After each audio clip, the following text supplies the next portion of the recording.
Before starting the story, I want to apologize for my bad English. I am not a native speaker. However, I am trying my best for you guys. Thanks for your understanding. Acts committed foolishly and because of the young age sometimes can break the entire future life and have the most unpredictable, even tragic consequences. In the story known as The Case of Daisy Coleman, intertwined the fate of several young girls who became victims of their own naivety and carelessness. They believed that this will soon be forgotten, and life will return to its former course, but they were wrong. Each of the schoolgirls was subjected to cruel bullying by classmates and those whom they used to consider friends. In 2016, a documentary called Audrey and Daisy told the stories of girls who were victims of violence and bullying. These stories took place in different places and at different times, and the girls did not even know each other. But the picture clearly showed that psychological violence is often more difficult to survive than physical violence.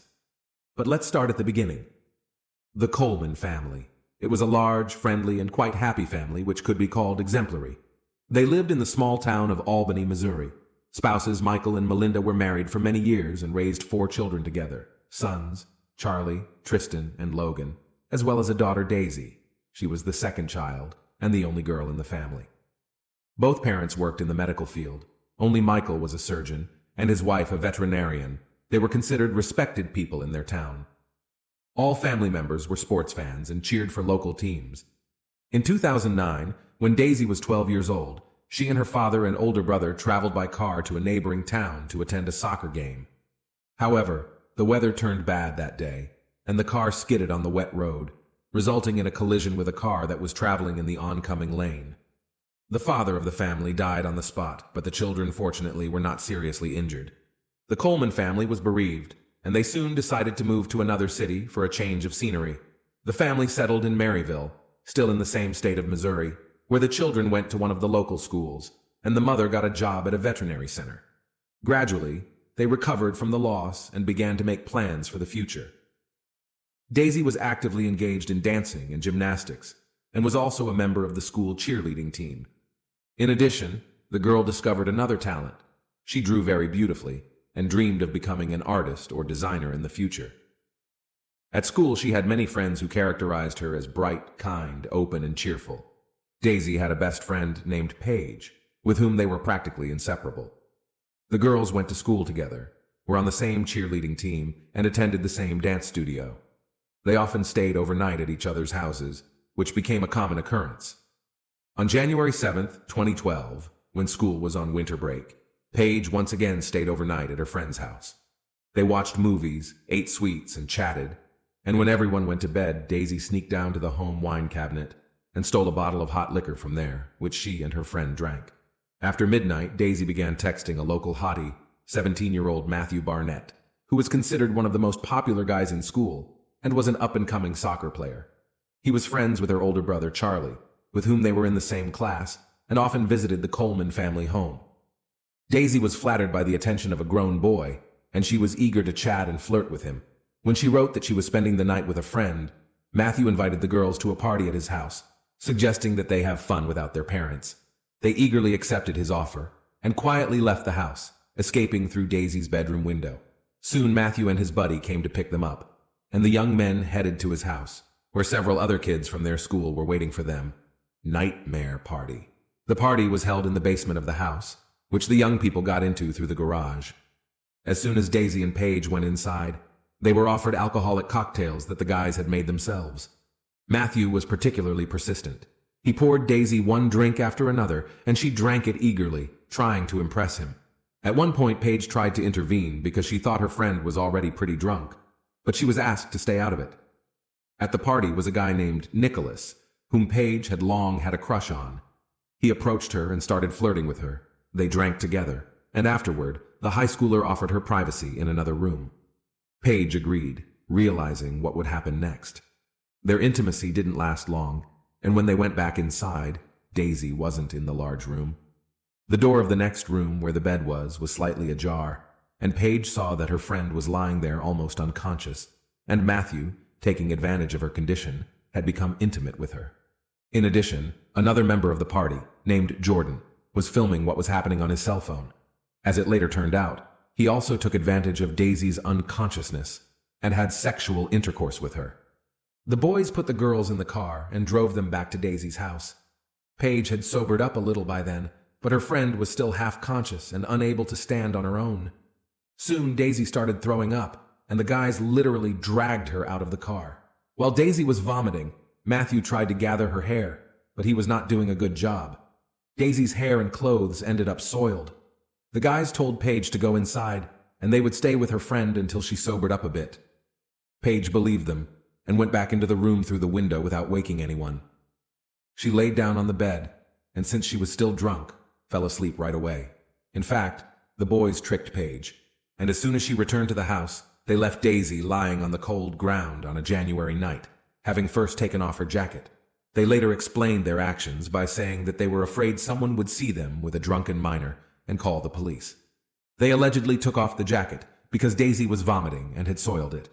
Apparently, Daisy lay outside in sub-zero temperatures for several hours before she came to her senses.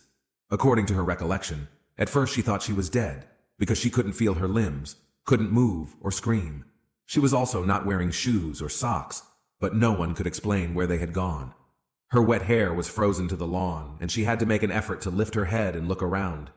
Daisy crawled to the doorstep of her own house and slammed her hand on the front door several times. Somehow Maline's mother woke up from the noise and, thinking it was the dog asking to come inside, went to open the door. Melinda almost lost her senses when she saw her daughter lying on the porch in a helpless and semi-conscious state, undressed and without shoes. The mother shouted and woke her sons, who immediately rushed over and helped to carry her sister into the house. She was wearing only a t-shirt and thin pants, and her limbs showed signs of frostbite. Daisy could not speak, but only sobbed occasionally. She was shaking violently and smelled of alcohol. At first, the mother tried to keep her daughter warm by wrapping her in blankets, but quickly realized that it wouldn't help, so she told her sons to carry her sister into the bathtub. There, Melinda began removing her daughter's clothes and saw that her thighs were covered on the inside with bruises and abrasions. She immediately realized that her daughter had been abused and called the police and medics. Until they arrived, the mother warmed Daisy with warm water.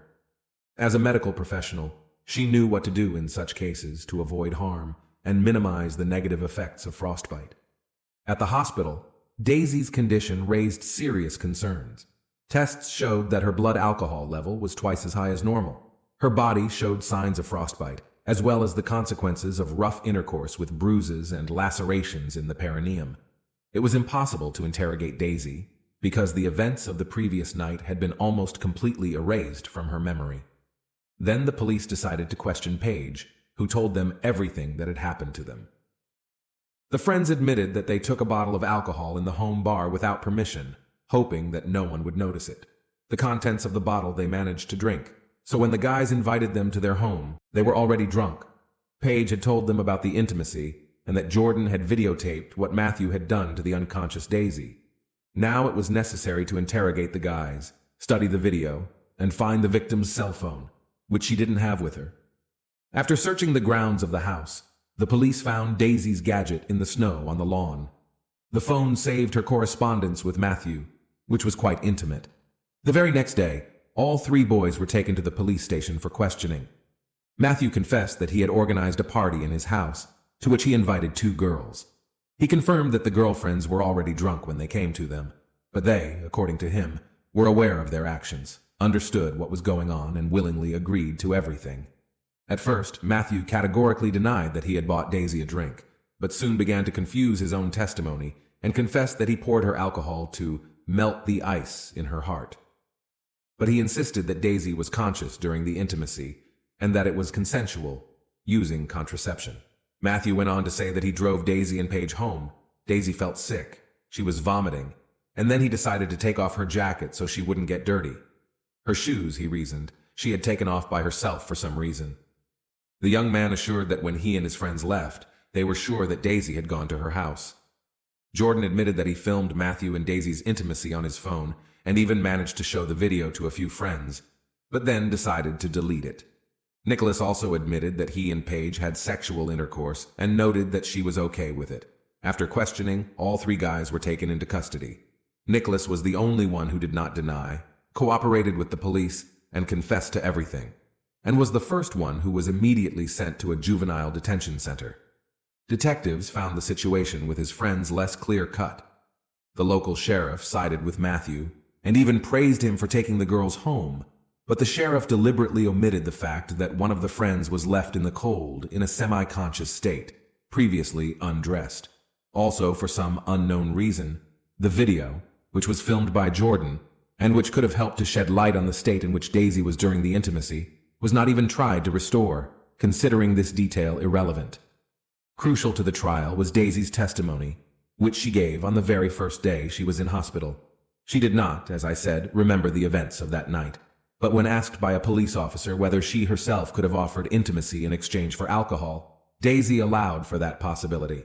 Later, Coleman denied this, saying she didn't hear the question and was still not well aware of what was going on. But this verbal trap allowed the charges against Matthew and Jordan to be dropped. In addition, as it turns out, Matthew Barnett's grandfather, who was once a police officer himself and later went into politics and became a state representative, became involved.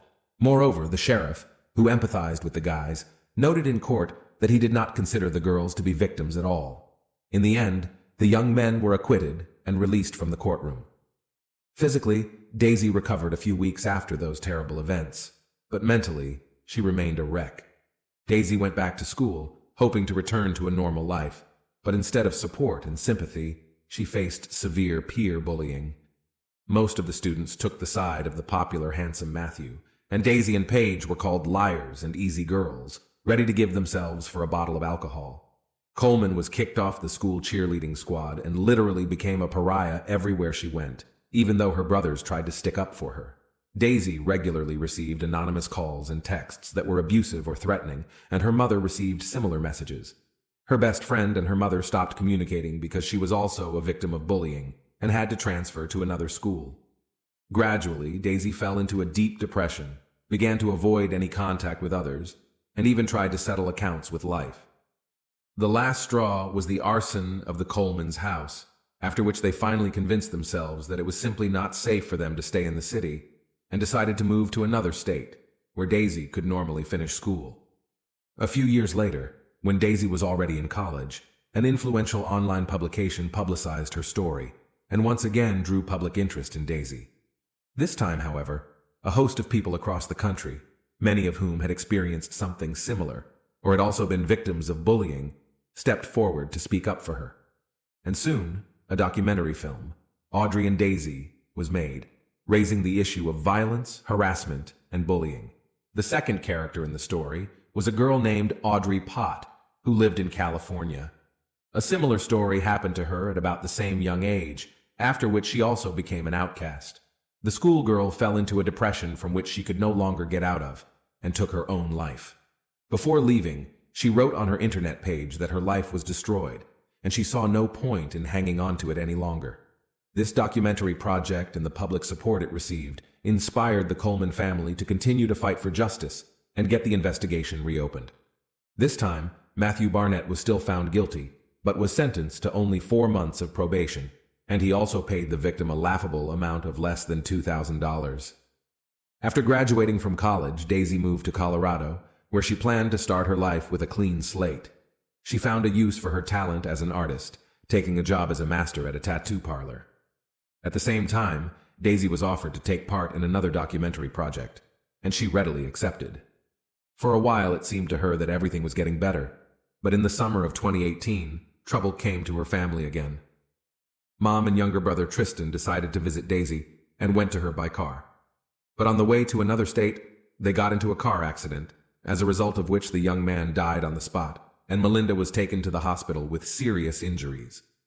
This tragedy undermined Daisy's already unstable emotional state.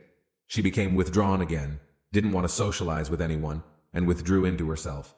On top of that, she learned that she would never be able to have children. She was saved from a desperate step only by her favorite work and creativity, and she reflected her pain and fears in drawings and sketches. Soon Daisy began to complain that a stranger was stalking her. She again received threatening and abusive messages, but worst of all, he repeatedly came to her house. She began to feel as if a nightmare from her past life had returned to drive her completely insane. Coleman went to the police several times, talking about the mysterious stalker and that she felt threatened by him, but her statements went unheeded.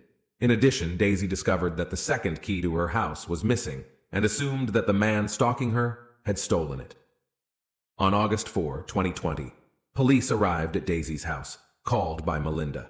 She couldn't reach her daughter and assumed the worst, so she called for help, asking the police to drive over and see if everything was okay. Daisy was home and admitted she was very scared, but the police found no intruders, either in the house or nearby, and so quickly left. A couple hours later, Daisy called her boyfriend via video link. She was crying, talking about how she couldn't take it anymore, and then pulled a gun out of her desk drawer and shot herself. The guy immediately reported the incident to the emergency services and went to his beloved, but it was too late. Daisy died at the age of 23. Daisy became the third member of the family to pass away prematurely. Her mother, Melinda, couldn't come to terms with the loss. She posted almost daily on social media reminiscing about her daughter, apologizing to her, and saying she wished she could take her pain on herself. A few months later, the 58-year-old woman left one last post with an old photo of all her children together. She admitted that she couldn't bear to live with the pain, and afterward she voluntarily left this world, shooting herself just as her daughter had done. Of the once large, loving, and happy family of 6, only brothers Charlie and Logan remained. When they wanted to take some of their sister's belongings as a memento of her, it turned out that the salon where she worked had been robbed and the albums with her exclusive sketches were stolen. As for Matthew Barnett, his life is quite successful now.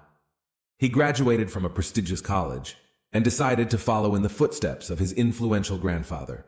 When Matthew learned about the death of his mother and daughter Coleman, he dryly expressed his condolences on his page on the internet.